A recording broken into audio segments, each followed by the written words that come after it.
Serangan asma jadi penyebab meninggalnya Romy Helley, kekasih Rohima.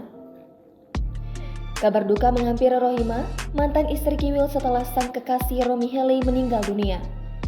Menurut Gemma Harry selaku kerabat Romy Helley, penyebab meninggalnya pacar berondong Rohima itu karena mengalami serangan asma.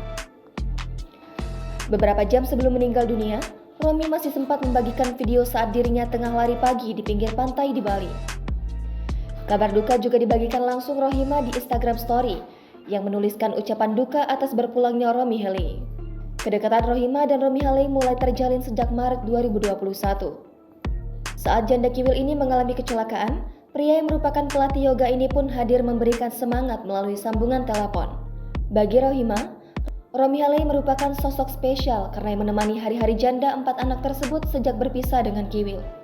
Terakhir, Rohima berterima kasih kepada Romy Helley yang selalu setia bersamanya selama ini.